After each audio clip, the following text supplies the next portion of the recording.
Ué, Ué, tá sem, não aparece a tua cara. pois é, eu não tô entendendo. Só Eu não estou tô a ouvir. entendendo. Não, mas Só calma estou aí. Eu acho que tá carregando. a carregar, né? A pergunta que eu estava a fazer, enquanto que carrega aí a tua imagem, né? Calma aí, deixa eu sair e entrar, porque Sim, provavelmente. sim, sim, Peraí, sim, sim, peraí. sim, sim. Tranquilo, tranquilo, tranquilo.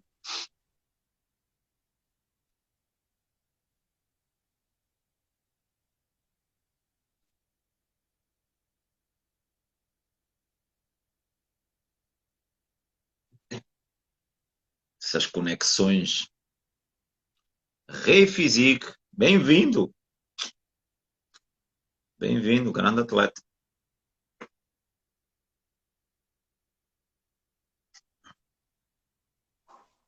Opa, Ah, agora sim, agora sim.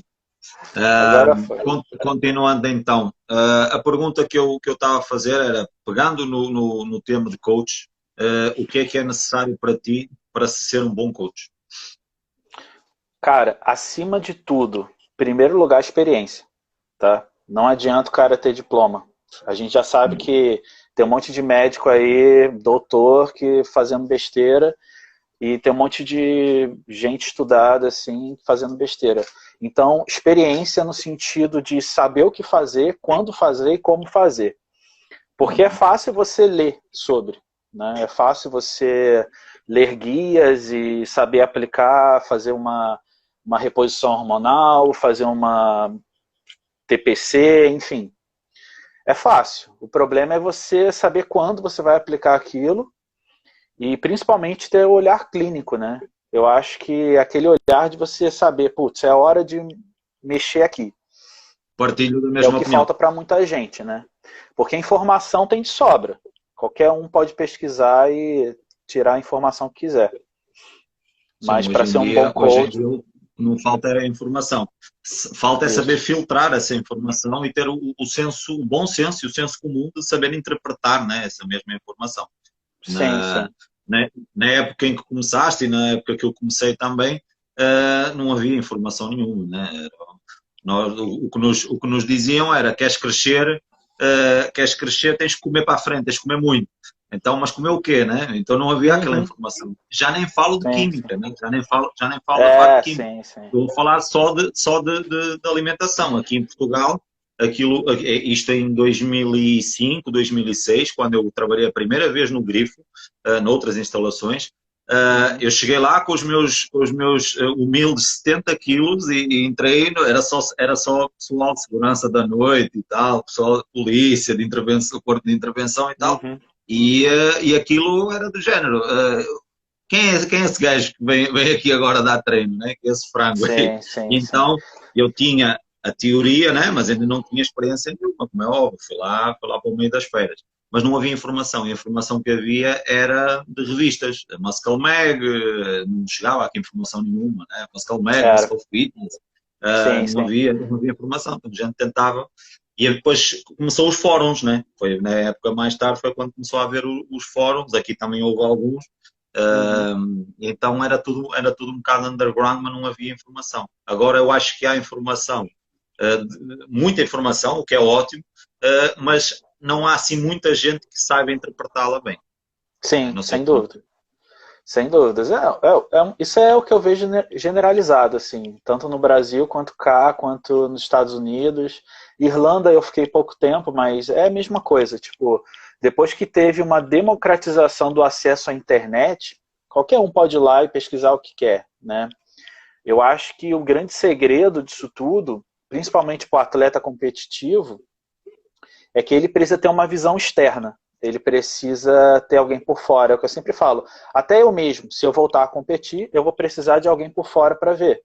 Né? exatamente. A gente não consegue interpretar bem o nosso próprio corpo. A gente Sim, precisa de outra não, pessoa. não. Por muito bons que sejamos como coaches, né? Ter uma visão para os outros, para nós é sempre diferente.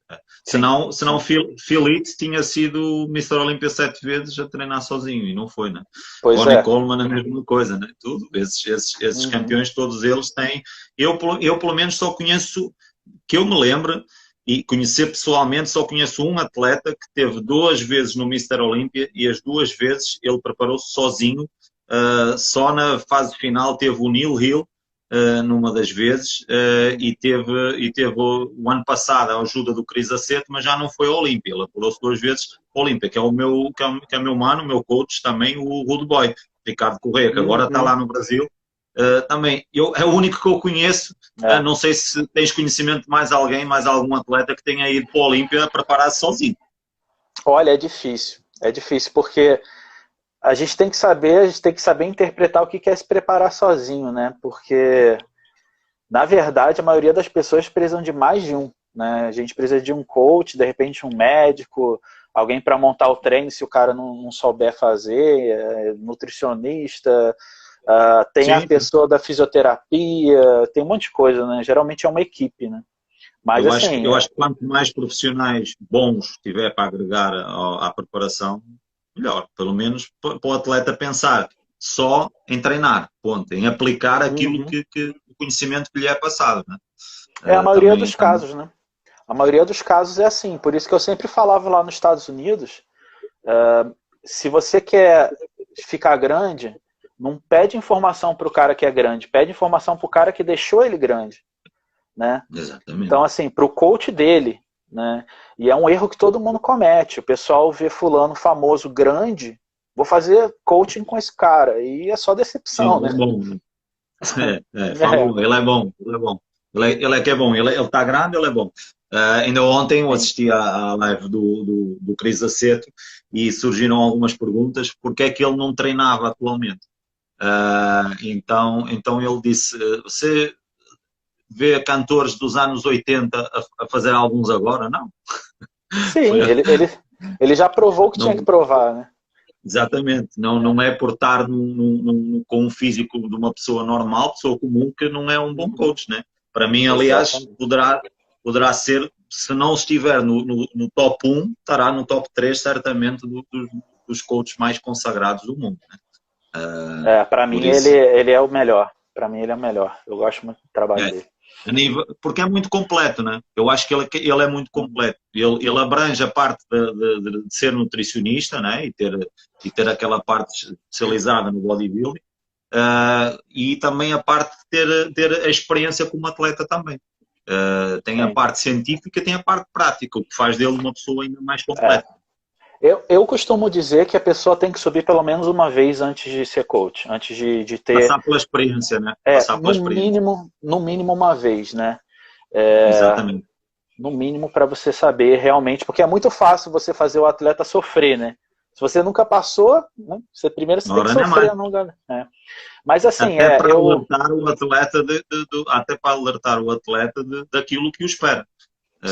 Para tentar mentalizá-lo, para prepará-lo não só fisicamente, não só a nível nutricional, mas também a nível mental. Porque sabe, deves concordar também, o nosso desporto é muito mental. É muito mental. Porque eu não conheço nenhum desporto cujo atleta viva, ou os resultados do atleta vivam daquilo que ele faz 24 sobre 24 sobre 24 horas. Um jogador de futebol, e eu travou de novo.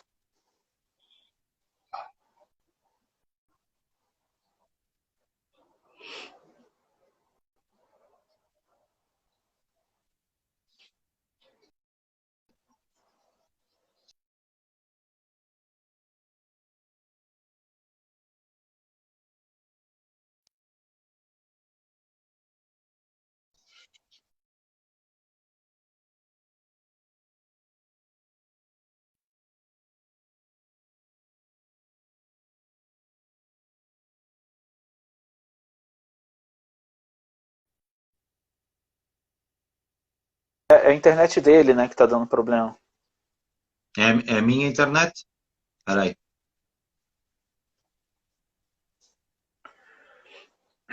Espera aí. Já me consegues ouvir? Consigo, eu tô te ouvindo. Ok. Pronto. Vamos então passar aí. Não sei se tens aí alguma pergunta tu, que queiras colocar no ar. Não, pode ser as suas primeiro, depois eu pego as minhas. Uhum. A nível de dieta, carb cycle versus dieta linear no pré-contest. O que é que tu tens a opinar em relação a isso? O que é que achas melhor? Eu acho que no pré-contest dá para começar com a dieta que você quiser, mas no final, nas últimas semanas, eu prefiro uma dieta linear, até para você poder quantificar o que está acontecendo, né? Se você faz um carb cycling, o problema do carb cycling é o seguinte: o seu corpo vai responder de maneiras diferentes durante a semana, tá? E no final do pré-contest, perto da competição, é um pouco complicado você acompanhar o atleta assim. Você quer que ele mantenha algo constante para você poder trabalhar nas outras variáveis. Então tem que sempre lembrar que a dieta é uma das variáveis. Então eu prefiro uma dieta constante no final.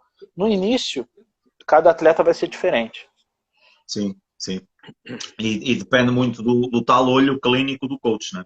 Sim, claro, De sem dúvida. saber qual a melhor estratégia a utilizar. Ora, vamos ver se vamos para manter aqui o tema da dieta para depois passarmos aos outros temas. Esse pessoal só quer falar de química, mano. Eu já estou acostumado. Já.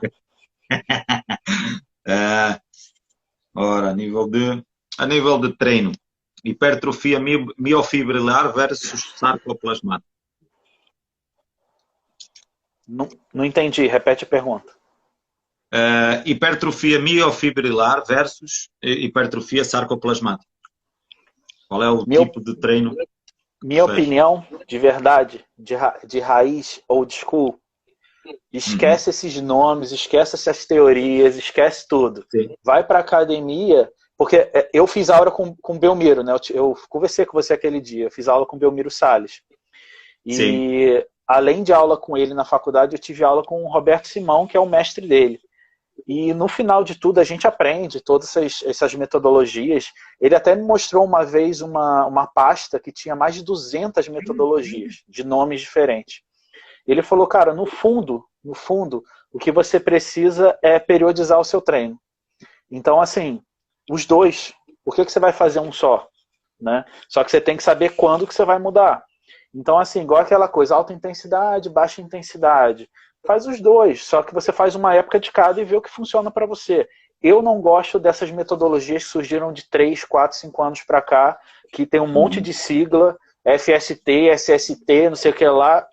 Cara, vai lá, treina pesado, se sente bem e repete. Eu não sou sim, muito de mistificar o meu treino. sim, Comigo é aquilo. Vamos trabalhar. É lógico, você pode mudar. Você mexe principalmente em variável de volume, intensidade, né, cadência, isso tudo. Só sim, que eu não sou muito a favor de pesquisar as patentes.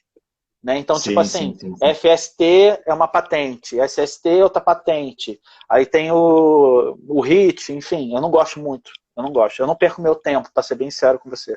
Eu gosto de, primeiro, quando sou curioso em relação a tudo que possa aparecer, né? E posso Sim, fazer sim. de mim cobaia, né? Posso fazer de mim Sim, uma sim, cobaia. sim.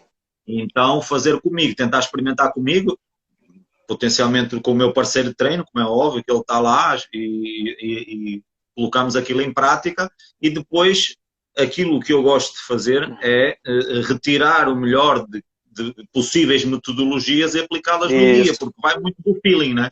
Vai muito do isso. feeling do dia, porque nem todos os dias, porque assim, a maioria das pessoas que frequentam uma academia, o ginásio, e a maioria dos atletas não são profissionais, ou seja, não vivem só do bodybuilding. Ou seja, trabalham, têm família, há dias em que comem melhor, outros dias comem pior, Uhum. outros dias dormem mais, outros dias dormem menos. Ou seja, há um conjunto de fatores que é bom nós periodizarmos, contudo, eu acho que vai muito do feeling do próprio dia em si. Há alturas em que dá para aplicar um certo tipo de intensidade, há outros que não dá. Ponto. Sim, sim. Uh, então vai muito do feeling. E também tem atletas que. Eu já vi, por exemplo, é raro, mas tem atletas que às vezes pecam pelo excesso.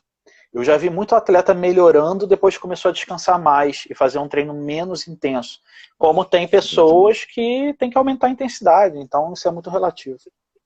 Sim, porque há pessoal que vê lá o vídeo do atleta pro que faz 50 séries de perna, então acha que vai ficar com a perna grande com 50 séries de perna. Depois continua com aquele chassi de grilo e não sabe porque é que tem o Exato, chassi de grilo, porque faz o treino, porque exato. aquele treino foi direcionado para a quantidade de comida que aquele atleta tem, a quantidade de química que aquele atleta tem no corpo. Ou seja, ele está a gastar tudo aquilo que está a circular Uhum. dentro do próprio corpo, né? Então, Sim, também acho que há muita gente muito atleta aí que erra por excesso. Eu acho que há muita gente que erra mais por excesso do que por defeito, sim, sim, sim. Pode sem ser. dúvida. Pronto, vamos então passar.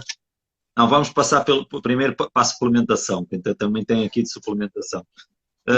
A nível de suplementação, não sei se és um fã de muita suplementação, pouca suplementação. Que suplementos, a pergunta é, que suplementos consideras mais eficazes e que valem mais a pena? Nossa, são duas perguntas subjetivas, né? Porque eficaz em que sentido? Para quê? Né? E que vale a pena para quem? Mas assim, vou Uma falar regra geral. o que eu uso, o que eu gosto de usar Hugo. Glutamina, eu gosto muito da glutamina, até pela questão de imunidade, eu sinto diferença no meu dia a dia. Uhum. Bom, eu gostava É muito de usar. polémico, é polémica a É glutamina polêmico, no é Brasil. polêmico. Eu acompanho o Dudu também, e ele Uhum. também casca na glutamina e no BCA forte e feio, né? Ele Sim, não sim. acredita muito. É o que eu falo. Com o passar dos anos, eu comecei a escolher meus suplementos pelo que eu sinto no dia a dia e não pelo que está escrito no rótulo. Então, Ora, nem assim, mais. eu só uso o que eu realmente vejo diferença. Então, por exemplo, o ômega 3 para mim é indispensável, porque eu vejo resultado nos meus exames, né? Eu vejo que o HDL ele dá diferença. Então, eu tomo pelo menos 6 gramas de ômega 3 todo dia. Vitamina D, vitamina C. Agora, assim, suplementos de performance, creatina, quando algumas épocas que eu gosto de usar. HMB, quando eu quero treinamento de força, eu uso creatina junto com HMB, que é um suplemento pouco falado que eu gosto muito Sim, também. sim, sim, sim, sim. Ele é muito similar, relata, ele é muito similar ao BCA. Sim, Não sei se tens a sim. mesma opinião. É muito similar ao BCA.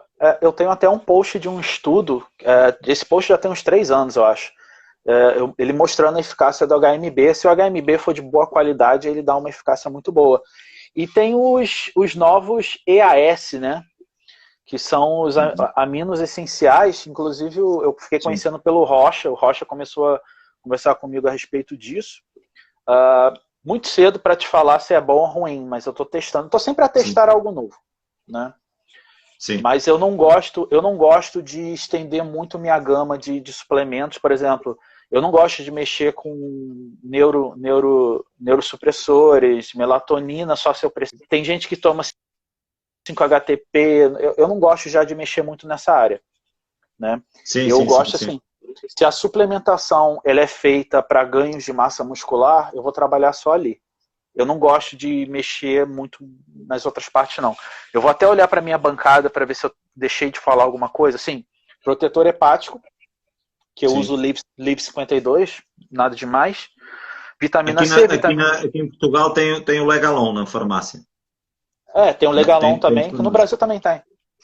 Tem. No Brasil também tem. Então, assim, sinceramente eu uso pouca coisa. Ah, sim, duas coisas que eu não citei que são importantes. Enzimas digestivas e probióticos. Só isso. Uhum. Sim, por acaso tenho ouvido falar muito bem. É uma das coisas que eu nunca utilizei. Quer dizer, enzima digestiva, sim. Tomei há uns anos da marca Now, de Uhum, papaina só.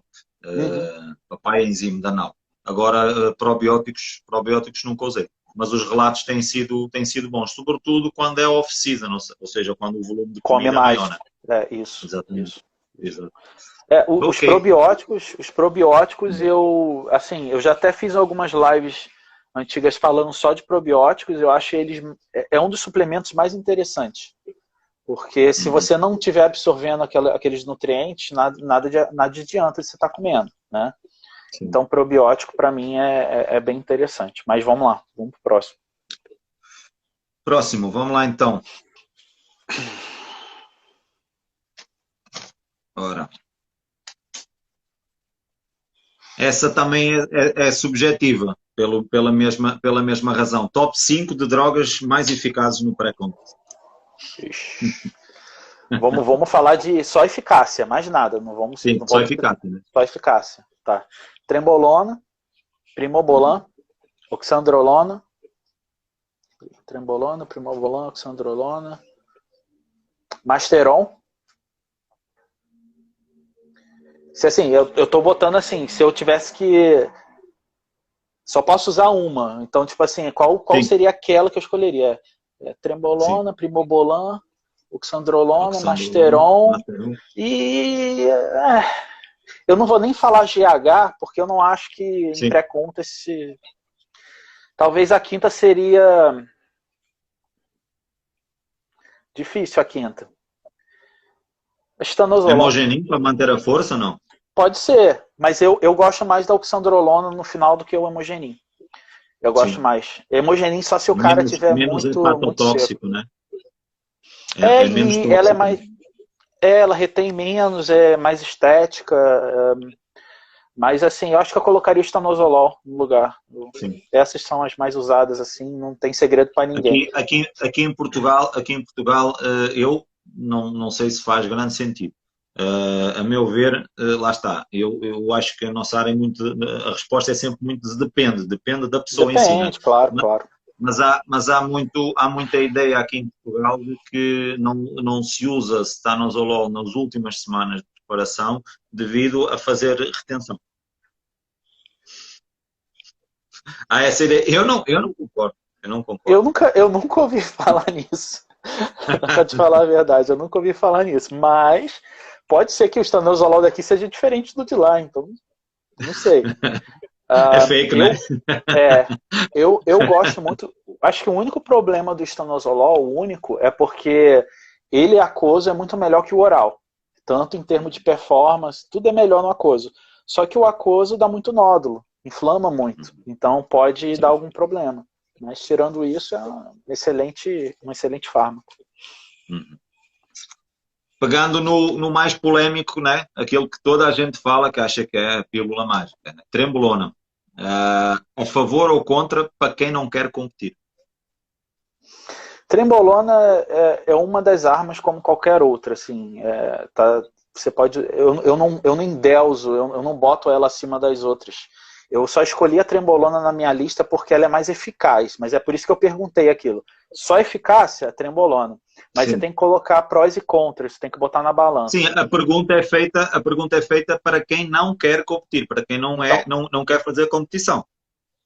Eu acho eu não usaria, né? Eu acho que custo-benefício eu acho que não faz grande sentido. Eu acho assim, se você não vai competir, você tem que evitar certos problemas na sua vida. Inclusive problemas com insônia, problemas comportamentais, etc. E é o que eu costumo falar, a trembolona ela é número 1, tá?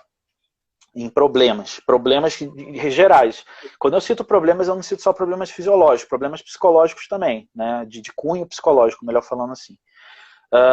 O que eu costumo falar é o seguinte, você tem que saber do seu. Se você não vai competir, eu não recomendo. Mas você pode usar, entendeu? Depende muito. Se o cara usar 50 miligramas 3 vezes por semana, pode ser que não dê problema, né? Mas eu não recomendo, entendo se usar. Não, vou falar o seguinte, eu não sou contra nem a favor. Sim. Depende. Mas depende muito da pessoa. Agora, eu, regra geral, pela experiência que fui tendo com contacto com usuários também, é que eu não conheço nenhum que, por muito baixa que tenha sido a dose, que não tenha tido problemas comportamentais. Nenhum. Pois é. E acho que quem diz que não teve é porque estava a tomar fake. Exatamente. É o que eu falo. Se a trembolona for verdadeira, você vai ter problemas comportamentais. O problema da trembolona é o que eu sempre falava. Você começa a se tornar um psicopata sem perceber. Você não percebe. As outras pessoas que percebem. entendeu? Uhum. Então o que eu falo, o seu comportamento muda muito, mas você mesmo não percebe, são as outras pessoas. Então assim, Exatamente. agora assim, fisiologicamente, fisicamente falando, é uma droga maravilhosa, né? Ela mexe É no muito corpo como potente, né? É é muito muito potente. potente. Tem uma É ação muito rápida, né? Uma sim, ação mas muito eu rápida, uma transformação grande. isso, mas eu sou contra sei lá, esse fenômeno que se tornou de ter trembolona em tudo, né? Em De tudo, né? 5 anos para cá, todo mundo quer usar trembolona, velho. Existem outros fármacos bons com menos colaterais e, por exemplo, Primobolan é caro, mas é uma droga que para mim não tem colateral ruim. Você Uhum. pode usar sem se preocupar com nada, entendeu? Sim, por isso é uma das escolhas principais também das mulheres, né? Sim, sim, sim. Sim. Muito bem. GH, tempo e quantidade mínima de uso. Vamos lá. Eu vou falar uma frase do Rocha, que ele vive falando, ó, menos de 4 I por dia eu não dou nem pro meu cachorro. Começa por aí. Então, Exatamente. assim, tem um monte de gente se iludindo com GH mundo afora, não só cá no Brasil, mundo afora, achando que 2 UI para um adulto saudável vai dar diferença. Esquece. Tá? Segunda coisa, qualidade do GH. Então, 2 UI de size em Norditropin e Genotropin são melhores do que 2 UI, ou 4 UI, ou 6 UI de algo chinês, genérico. Sim. Dosagens que eu faria a partir de 6 UI de assim de anão, 8 UI de assim de anão, acho que 8 UI de assim de anão. Né? Você pode até tomar o GH de assim de anão, mas toma pelo menos 8 UI. É melhor do que você usar 4 UI todo santo dia, na minha Todos os dias. experiência. Na minha Sim, sim. experiência. Sim. Tem gente Sim. que o mais comum é usar todo dia, né? Você pegar os atletas antigos, eles falam, não, eu uso todo dia, quando acorda, no pós-treino, antes de dormir, né? Mas Essa inclusive também é uma questão que surge, essa é uma questão que surge bastante. Se há uma hora específica para se tomar ou não. é assim, eu vou falar a mesma coisa que eu explico para meus alunos. Cada horário vai ter um pós e um contra. Né? Um pró e um contra. Então, o que, que acontece? Tem aquela coisa de, quando você acorda, seria bom para lipólise, porque você estava dormindo, já estava em efeito de lipólise do sono, aí acorda, mantém aquela coisa. Beleza. E tem aquela pessoa que fala, no pós-treino é bom por causa dos níveis de GF1, não sei o que lá. Na minha opinião, é o que eu falo para vocês. Experimenta de todas as maneiras, tá? Haja dinheiro para experimentar, mas é o que você precisa Ora nem fazer. mais. Entendeu? Ora nem mais. Eu de uns anos para cá, faz tempo já que eu não uso GH, já deve ter uns 2 anos que eu não uso GH. Mas de uns anos para cá, eu tenho tido vontade de voltar a usar, talvez daqui a Nunca uns fiz. 3, daqui a uns Nunca 3, fiz. 4 meses, de repente, quando eu já tiver recuperado do meu joelho, voltado a treinar normal, eu volto a usar e eu quero usar no pré-treino, né? Que é algo diferente que eu já fiz. Eu vejo muita gente usando no pré, num shot só, né? E até Sim. agora é um dos que eu acho mais interessantes. Porque existem outros efeitos de GH que o pessoal não fala sobre, mas ele mexe muito com a sua sensibilidade insulínica. Sim. Tem a questão de medir a glicose. Seria interessante você medir sua glicose durante o dia, porque o GH aumenta, né, os índices de glicose. Então tem várias coisas assim que é bom acompanhar, mas no mínimo aí, eu vou ser realista. Se a pessoa não puder bancar 8 I de assim de anão, ou pelo menos 4 por dia, eu não usaria. E o resto da pergunta era o tempo de uso. Durante quanto tempo mínimo para... GH é aquela coisa. Parou de usar, tchau, tchau. Perdeu o efeito, né? Então, assim, pelo menos 4 meses, né? Para você fazer alguma coisa, 4, 5, 6 meses. Esse negócio de usar GH 1 mês, 2 meses, esquece. Você tem que juntar um dinheiro bom e usar durante um bom tempo. Sim, sim, sim. Tem alguns atletas aqui que, por questões financeiras, usavam GH tipo 1 mês e meio ou 2 antes de competir para segurar peso, para segurar massa muscular. Não acho, por aquilo que estudei também, não acho que não é viável. Não será muito viável. Acho que é um gasto de dinheiro desnecessário quando poderia ser feito, por exemplo, com uma droga que estavas a falar há pouco, oxandrolona, se calhar Exato, faria mais exato. isso, né? Eu acho mais jogo, mais eficaz essa pessoa pegar, estocar, guardar e usar tudo no off-season, por exemplo. Né? Exatamente. Uhum. Fazer 4 meses de off-season usando GH. Porque, na minha opinião, o GH ele é mais interessante no off-season. Né? Não precisa, sim, sim. Muita gente usa ele para PrEP, mas ele não tem um efeito lipolítico tão pesado igual as pessoas pensam. Existem peptídeos que são melhores para isso. E existem muitas pessoas que têm exatamente o efeito reverso, né? O efeito contrário, por causa da sensibilidade insulínica que estavas a falar há bocado. Isso. E a retenção de água também que o GH dá. Né? Uhum. Exatamente. Agora, bom, vamos então à próxima. Ora, essa foi uma das que eu te enviei. Como lidar com um culturista diabético ou hipertenso? Tranquilo. Bom, vamos lá. Nível de química, claro. Nível química. Nível química, a única coisa que você tem que fazer são testes devagar. Primeiro, você tem que saber se aquele diabético ou hipertenso ele está se medicando e com o que ele está se medicando. Né? A partir do momento que você tem acesso a isso, ou seja, a gravidade da doença dele, você basicamente trata ele igual uma pessoa normal. Só que a única diferença é que você vai evitar certos caminhos. Então, por exemplo, drogas com alta retenção seria bom evitar. Só que é complicado você falar assim, drogas com alta retenção, porque eu já vi preparação com Deca, o cara secar com Deca, eu já vi preparação, igual você falou, com hemogenin. Então, a dieta que o cara faz vai dizer muito mais do que os fármacos que ele usa. A única coisa que eu evitaria, talvez, do hipertenso, por exemplo, seriam termogênicos um pouco mais fortes, fat burners, enfim. Sim. O estilo de treino tem que ser diferente também, tem que ser um treino mais intervalado. Inclusive o Belmiro Salles tem artigos muito bons sobre isso, treino hipertenso. Sim. É das pessoas que eu mais sigo e que gosto mais de estudar. Ele e o Jonato, fazem dupla, né? Isso, eles até... isso. Então, assim, eu acredito que as mudanças têm que ser mais no treino e na dieta do que nos fármacos. Os fármacos é aquela coisa, é só você não fazer loucura.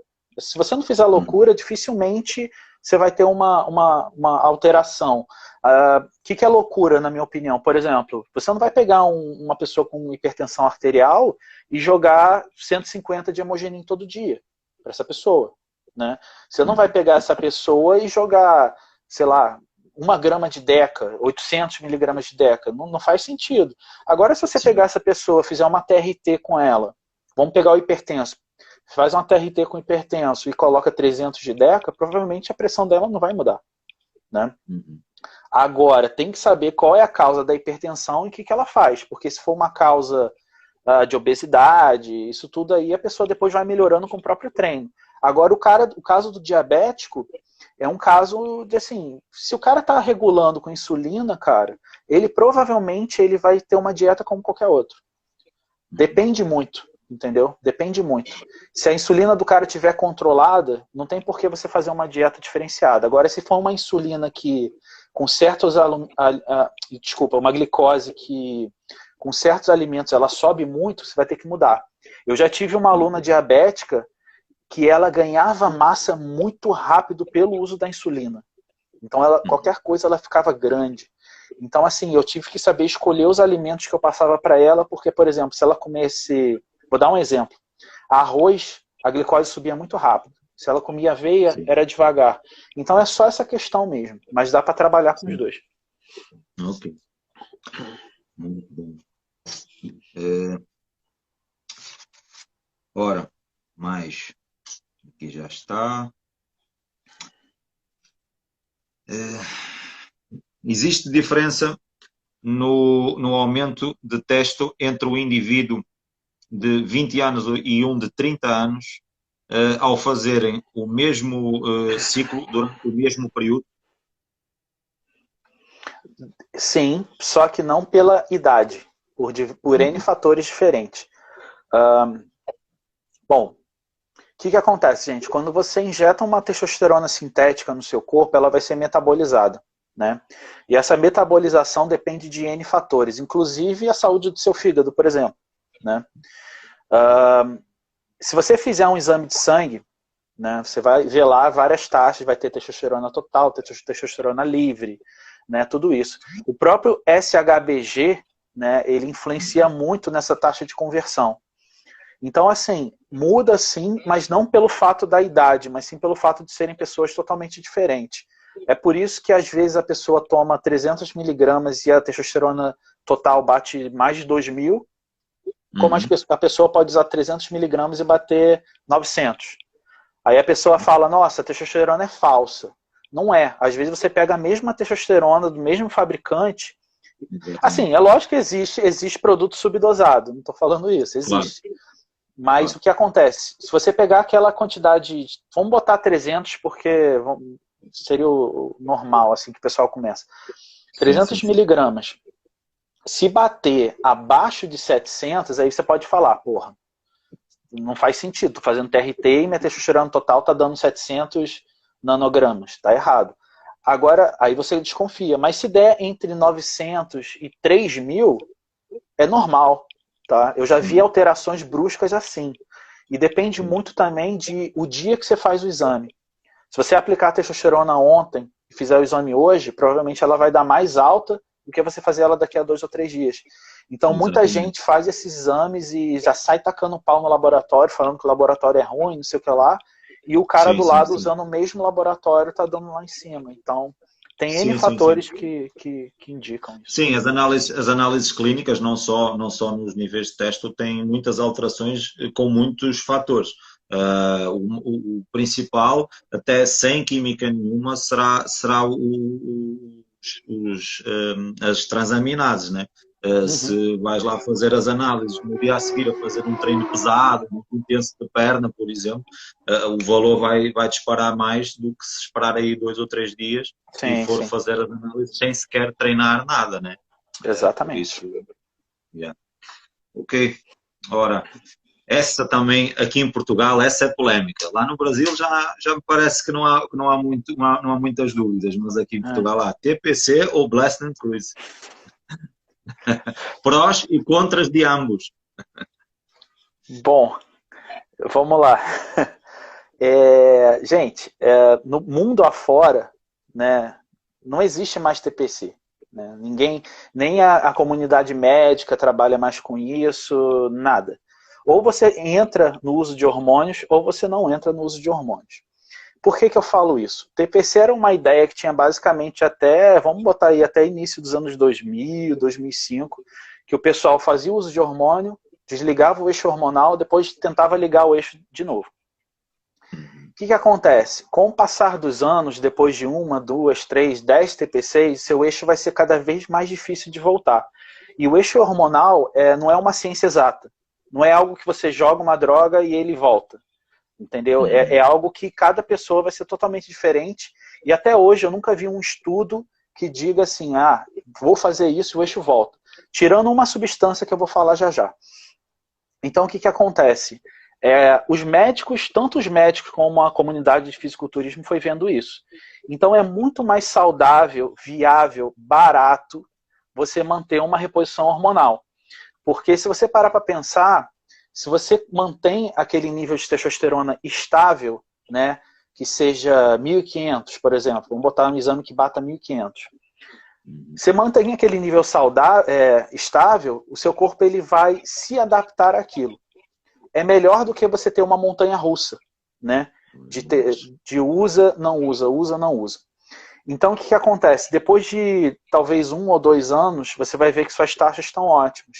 Então, além disso tudo que eu falei, no dia que você quiser parar com o uso de hormônios, é muito mais fácil você restaurar um eixo que está há 10 anos usando o hormônio do que um eixo que já fez 20 TPCs. Entendeu? Então, a substância que eu ia falar, que não é o HCG, é uma substância mais forte, que é pouco falada também, existe pesquisa sobre isso, se chama triptorelina. Existe um peptídeo chamado triptorelina, que se chegar em última hipótese, você quer largar, você não quer usar mais o hormônio de jeito nenhum e seu eixo não volta, você dá um shot de triptorelina e ele volta. Tá? É como se fosse um HCG superpotente.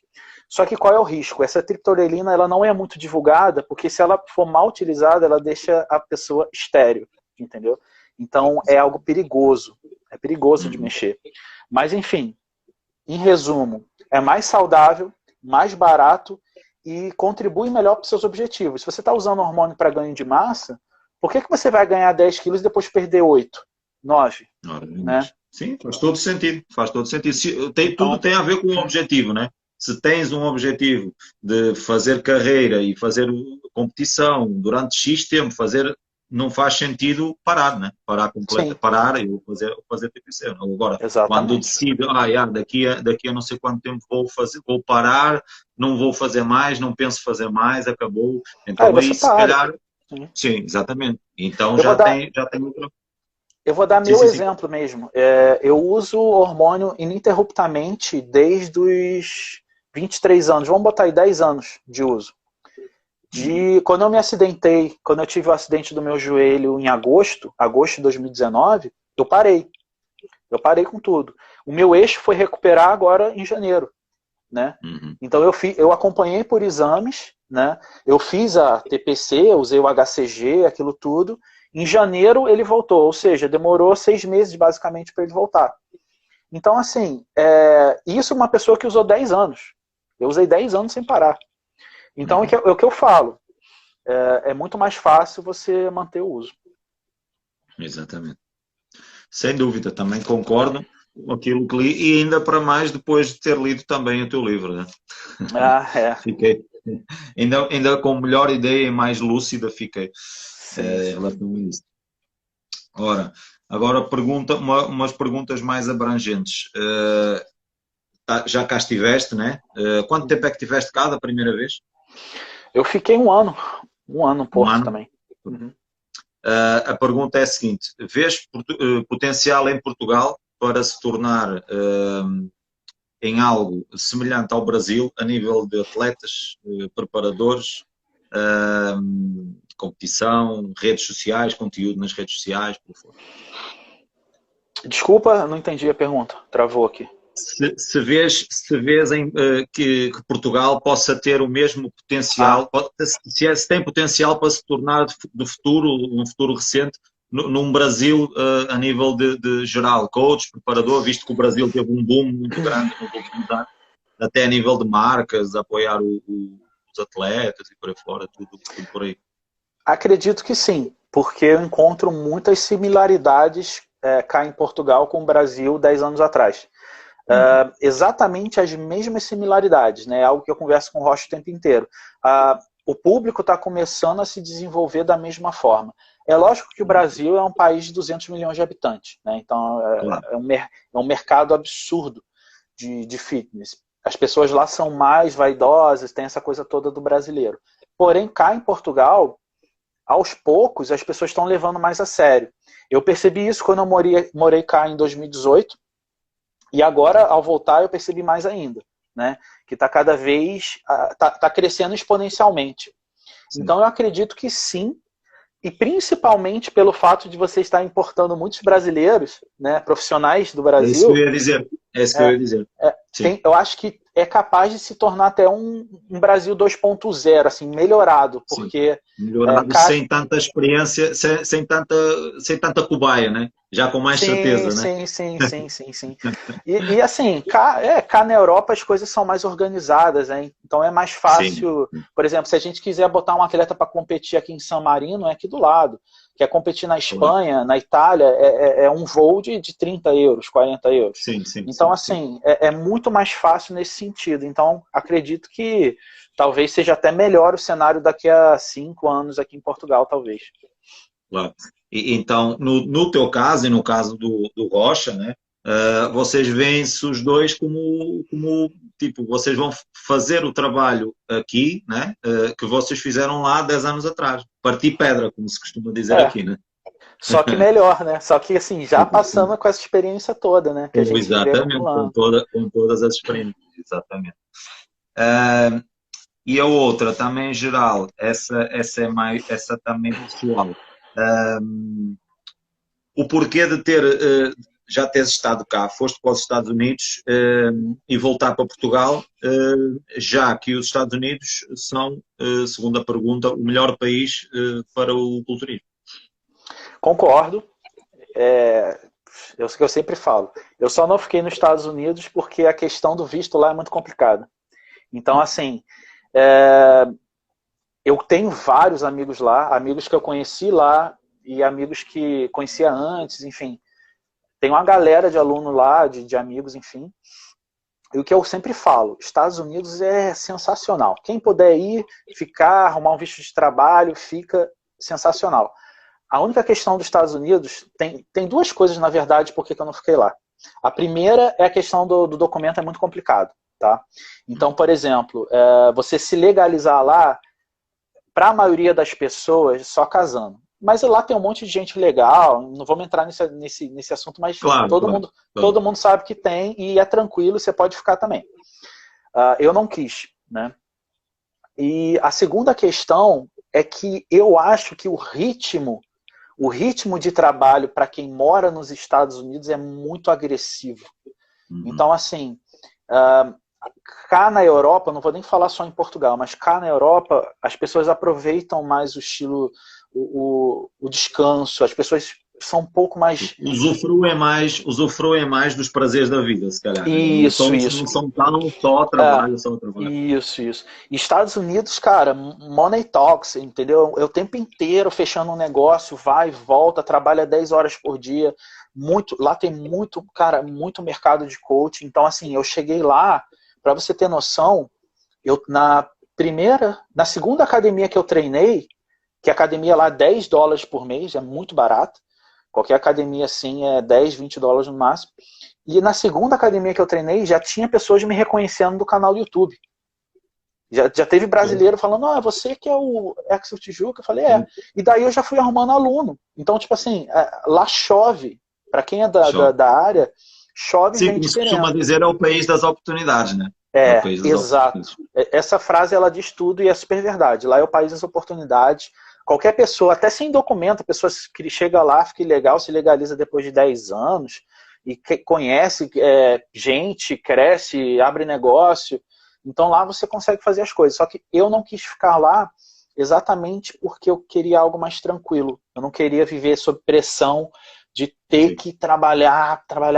Eu sou um cara que eu gosto muito de preservar meus hobbies. O teu espaço. Meu estilo de vida. Exatamente.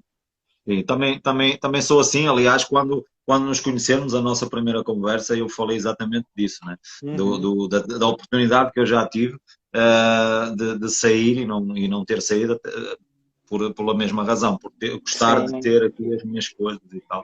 Claro. E agora pegando nesse tema de fora, de país estrangeiro, que opinião é que tens em relação ao Médio Oriente, lá o Kuwait, Irão, esse pessoal que tem sido muito emergente? Achas que eles vieram trazer alguma coisa de novo criado por eles ou foi tudo importado pelos americanos que passaram por lá? No caso do Oxygen, por exemplo, o Dennis James, Chris Cormier, que foram para lá trabalhar junto com eles e depois potenciaram o Ascar, a Abdullah e por aí fora. Bom, primeiro é bom lembrar que o bodybuilding lá não é algo novo. Né? Então, tipo assim, eu lembro que existem tópicos em fóruns de 2010 que já mostravam competições no Irã, por exemplo. Então, não é algo novo. Eu nunca fui lá para ver, mas eu conheço, talvez, pessoas que já conheceram pessoas que foram para o Oxygen.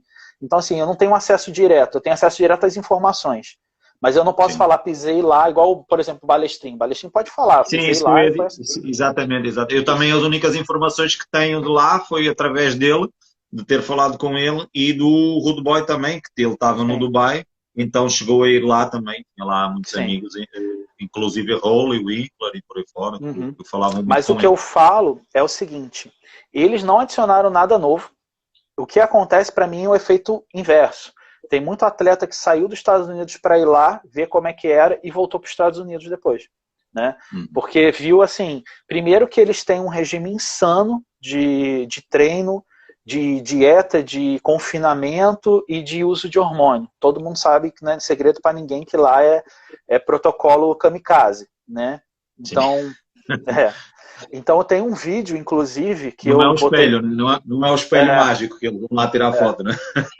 isso, exatamente. Então, assim, isso aí é escancarado, né? Tem um vídeo do Dennis James falando que o Big Ham foi lá e ele usava o que o Sheik mandava, né? No caso, o Sheik, que é o dono da Oxygen lá. O Bader Bodai, exatamente. O Bader Bodai, exatamente.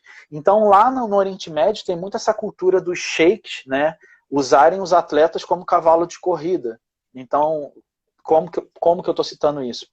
Em 2010 já existiam tópicos e posts e notícias vindo de lá, que existiam pequenos campeonatos ali entre os países do Oriente Médio, onde vários sheiks, cada sheik tinha seu atleta, e eles botavam no palco para competir um com os outros. É basicamente isso que eles faziam, né? Uhum. Só que com o passar do tempo, o pessoal foi falando, uau, esses caras aí estão maiores que os caras do Olímpia, ou estão iguais, estão no mesmo nível, vamos começar a misturar isso aí. E começaram a exportar alguns atletas. Só que o que acontece? Todo mundo sabe que a política do Oriente Médio não se cria nos Estados Unidos, né? Por todo o histórico que tem lá. Por isso que eu falo, o pessoal fala, o Big Ham e Mr. Olympia. Eu falei, gente, no dia que o Big Ham for Mr. Olympia dentro dos Estados Unidos, esquece, não vai acontecer isso nunca, né? Por uma questão Difícil, política.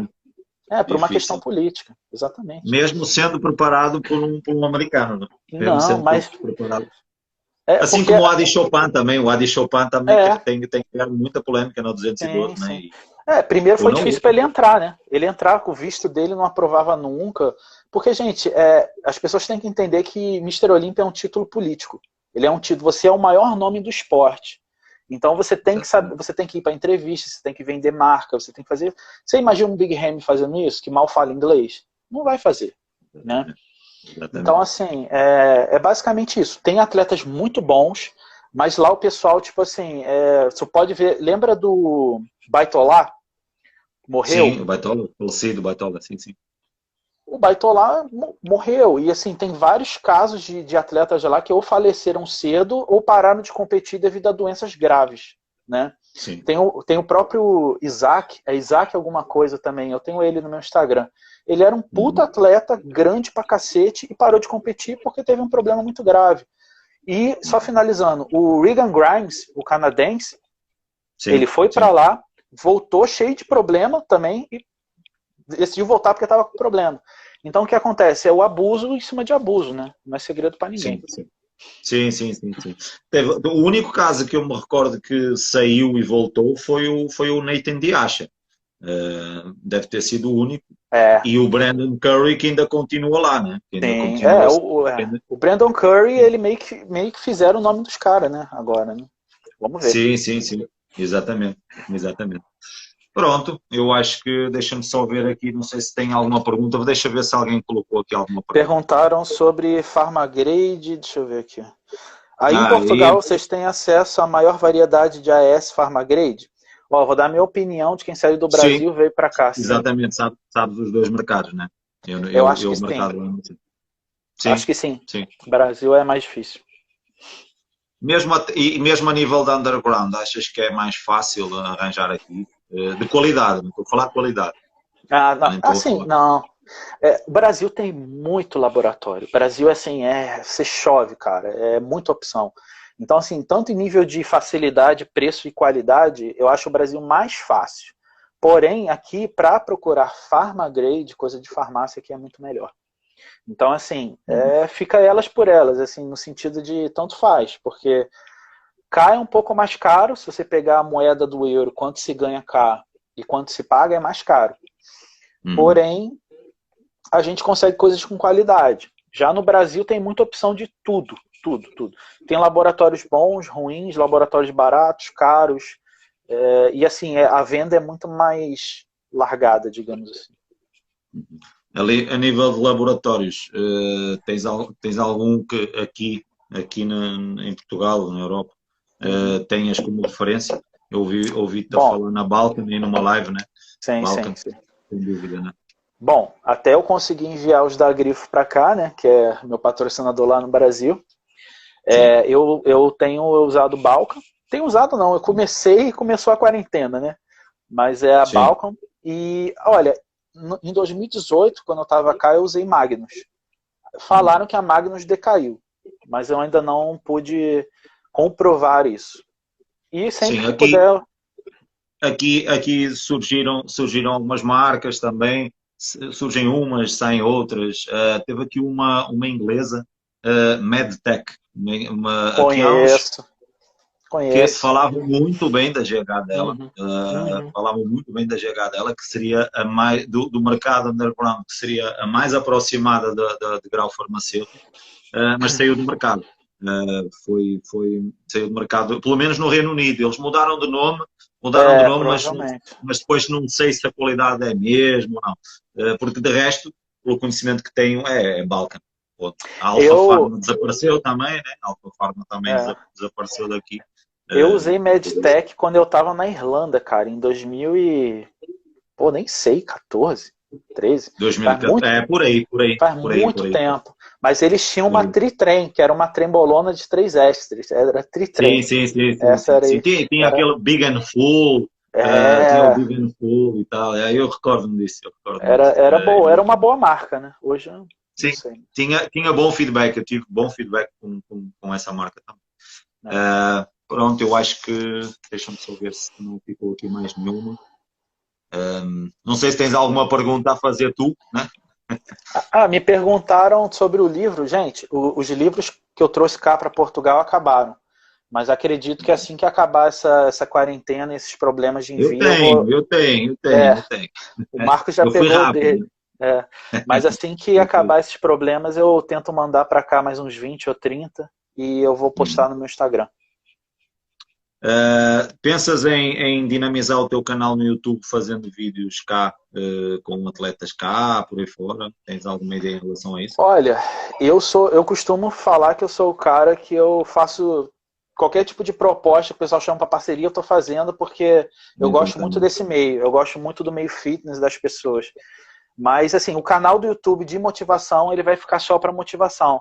Mas Uhum. eu tenho alguns objetivos assim de sim começar a mostrar os campeonatos cá e sei lá, de repente fazer alguma coisa com Rocha também, né, que está por aí. Uhum. Vamos Sim, ver. sim. Quem quiser Agora, chamar aí, agora vai ser bom, vamos estar lá todos. Espera que isso passe no instante, né? Espera que isso sim. passe no instante, essa quarentena, porque acho que vai ser interessante para todos nós também aprendermos muito com vocês, visto que vamos estar a treinar quase todos no mesmo ginásio, né? É, tem isso, A né? Meca, né? A Meca, toda a gente, há Sim, muita sim, gente sim. que ainda não entrou lá, mas quando entrar. Olha, tem aqui, estava-me a esquecer daqui de uma pergunta antes de terminar, que é para não deixar ficar ninguém fora, nenhuma por responder. Esta é básica, muito simples, mas nem toda a gente sabe. Melhores estratégias para manter massa muscular durante a quarentena. Hum. Bom, gente, seguinte. Se você está perdendo muita massa muscular durante essa quarentena, provavelmente você não tinha. Então, assim, é bem simples. Gente, come bem, come saudável, tenta evitar produtos industrializados, mantém suas refeições, tá? E tenta ficar ativo, mesmo que você não consiga sair na rua.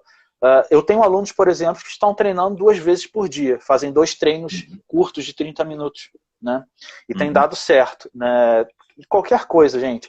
Não fica muito inventando. O próprio Marco tem uns vídeos, né, no YouTube de alguns treinos que ele Sim, fez em sim. casa.